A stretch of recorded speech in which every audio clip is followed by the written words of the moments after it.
Smart technique এডুকেশনের পক্ষ থেকে সকলকে জানাই আন্তরিক শুভেচ্ছা এবং অভিনন্দন। আজকে আমি নবম দশম শ্রেণীর গণিত বিষয়ে অনুশীলনী 11.1-এর 15 নম্বর পর্ব নিয়ে আলোচনা করবো। দেখো, আজকে তোমাদের জন্য আমি রাখছি পাঠ্য বইয়ের 14 নম্বর অঙ্ক। 14 নম্বর অঙ্কটা কি বলছি দেখো, x by b plus c equal y by c plus a equal z by a plus b হলে প্রমাণ করো যে a divide y plus z minus x, b divide z plus x minus y, c divide x plus y minus z। চলো আমরা অঙ্কটা সমাধান করি। সমাধান দেওয়া আছে,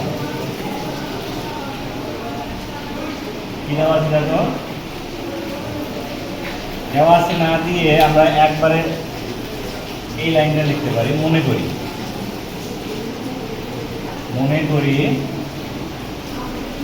x by b plus c equal y by c plus a equal z by a plus b equal কে ধরলাম। অতএব প্রথম অংশটা দেখো, প্রথম অংশটা x by b plus c equal আমরা পাবো k, বা আর গুণ করে দিলে x ইকুয়াল পাবো আমরা b কে প্লাস c কে। আবার দেখো এখানে y by c plus a equal k, কারণ সবগুলো সমান k আছে, তাহলে আর গুণ করে দিলে y বাই c কে প্লাস a কে, এবং দেখো z by a plus b equal পাবো আমরা k, বা z ইকুয়াল পাবো আমরা a কে প্লাস b কে। অতএব প্রথম অংশ, এটাকে একটা অংশ ধরি, এটাকে একটা অংশ ধরি, এটাকে একটা অংশ ধরি। প্রথম অংশ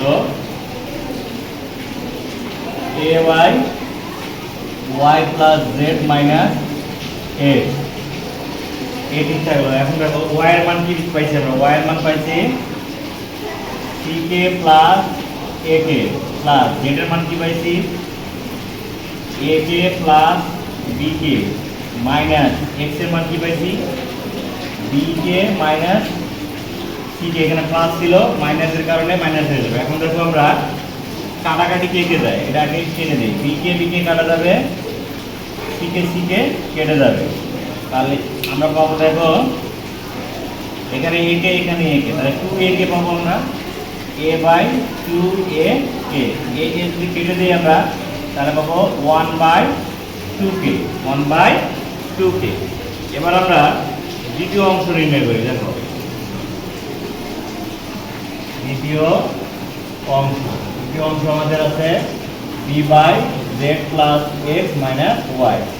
b এর মান তো ঠিক থাকবে, এবার z এর মান বসাবো আগে। z সমান আমরা পাইছি দেখো এখানে a কে প্লাস b কে প্লাস x এর মান বসাবো। x এর মান পাইছি আমরা এখানে b কে প্লাস c কে মাইনাস, এবার y এর মান বসাবো। y এর মান পাইছি আমরা c কে মাইনাস হবে a কে। আচ্ছা, এবার দেখো কাটাকাটি কে কে যাচ্ছে, এখানে দেখো এই c কে কাটা, a কে কাটা, তাহলে আমরা পাইলাম এখানে উপরে পাইলাম b, নিচে পাইলাম 2b কে। দেখো b যদি কেটে দেই তাহলে পাবো আমরা 1 ডিভাইড 2k। দেখো প্রথম অংশ 1 বাই 2 কে বের হয়েছে, দ্বিতীয় অংশ 1 বাই 2 কে বের হয়েছে। এবার তৃতীয় অংশকে বের করবো আমরা। তৃতীয় অংশ equal c by x plus y minus z। ঠিক থাকলো x এর মান b কে প্লাস c কে, b কে প্লাস c কে প্লাস y এর মান c কে প্লাস a কে, মাইনাস z এর মান আছে a কে প্লাস হয়ে যাবে মাইনাস b কে। দেখো কেটে দিব আমরা প্লাস a কে মাইনাস a কে প্লাস b কে মাইনাস b কে কেটে দিচ্ছি, তাহলে আমরা পাচ্ছি এখানে